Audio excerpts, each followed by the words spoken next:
Guys, kung napansin nyo, narito tayo ngayon sa EDSA northbound. Patungo tayo ng Baysa, Caloocan City. Ito, ibahagi ko to sa inyo, kabayan. Kundaway tayo patungo na ng Caloocan City. Ito yun ang location ng EDSA. Sa umagang kay ganda.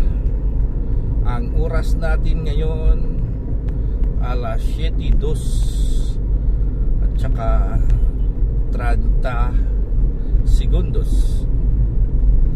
Okay, umagang kay ganda, Luzon, Visayas at Mindanao. At doon sa ating mga kababayan sa iba't ibang bahagi ng ating mundo, mega love shoutout sa inyo, mga kabayan ko. Ito'y isi-share ko sa inyo ang ating mga dinadaanan, tinatahak na daan bilang isang taxist, quad traffic volunteers reporter, kabayan. At inuulit ko sa inyo, dati pa tayo member ni Idol Rafi Tulfo. Mga kapwa ko, mga taxi squad member, traffic volunteers reporter, kumusta po kayo? Kumusta? Nagkahiwa-hiwalay na tayo, nagkawatak-watak na, wala na tayong mga Christmas party, wala na rin tayong mga anniversary. Pero ganun pa man, pwede pa rin tayo mag-ipon-ipon, magsalo-salo, magsama-sama. Buuin natin ang ating samahan. Kahit wala na si Idol Rafi Tulfo dahil busy na siya sa Senado, pwede pa rin tayo, mga kabayan, mga taxi squad, traffic volunteers reporter, kumusta po kayo? Dito sa tinatahak kong daan, ito lang dito ang medyo may traffic, kabayan, kasi stoplight yan dyan at saka may U-turn.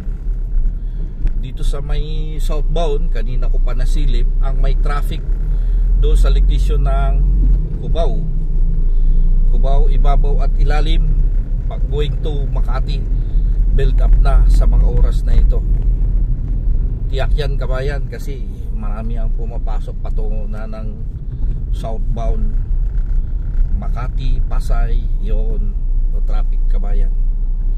So dito sa northbound, maluwag dito ang lansangan, maliban lang dito sa may SM North. Itong dinadaanan ko dito, kabayan, narito ako sa sentro ng SM North, EDSA.